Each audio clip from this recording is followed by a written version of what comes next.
שניכם מילואימניקים מקסימים, שראיתי אתכם קודם ודיברנו קצת. בואו תספרו לנו קצת איפה אתם משרתים.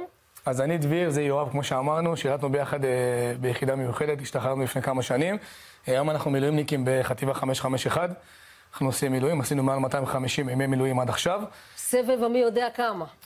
סיימנו סבב שלישי לפני חודשיים, ואנחנו מחכים לזימון כמו כולם לסבב הרביעי.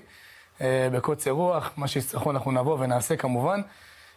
ובעצם הקמנו קהילה, שקוראים לה קהילת שווים יותר, אחרי הסבב השני שסיימנו במטולה.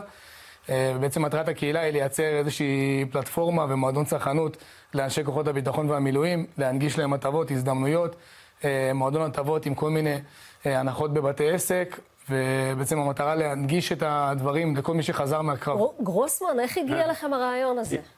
הרגשנו את הצורך בכוח צרכני משמעותי של משרתי המילואים וכוחות הביטחון, בכללי כל המשרתים, ביחד ליצור כוח שבאמת עשוי לשנות את כללי המשחק. אנחנו מרגישים פה שיוקר המחיה הוא חונק את האנשים.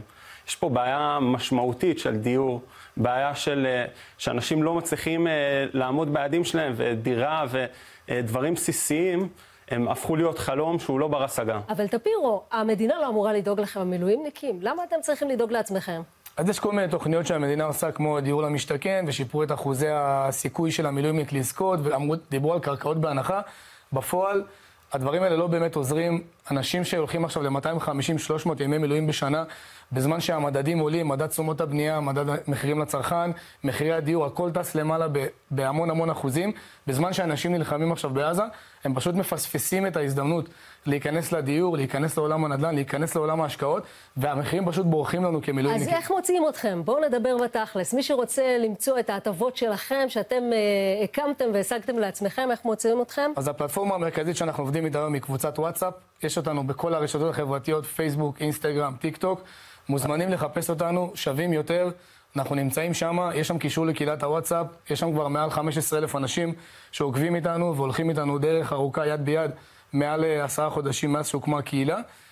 ספר לי קצת על תגובות שאתם מקבלים. על תגובות? אתה רוצה לספר? מהמילואימניקים? אז התגובות הן באמת תגובות טובות, ואנחנו באמת מרגישים את הצורך, יש תחושה שאם אנחנו לא נדאג לעצמנו כמו במלחמה הזאת, אף אחד לא ידאג לנו. יש פה דור שלקח על עצמו אחריות, ואנחנו מרגישים את אותם תגובות גם מהאנשים בשטח. אנשים לא פריירים.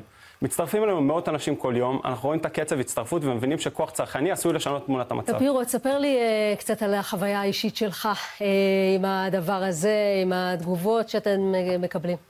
אז אני באמת פגשתי מאות מילואימניקים במהלך השנה וחצי האחרון, ובאמת הבנו את הצורך שיש לאנשים לקבל את ההטבות. אז באמת... חוויה.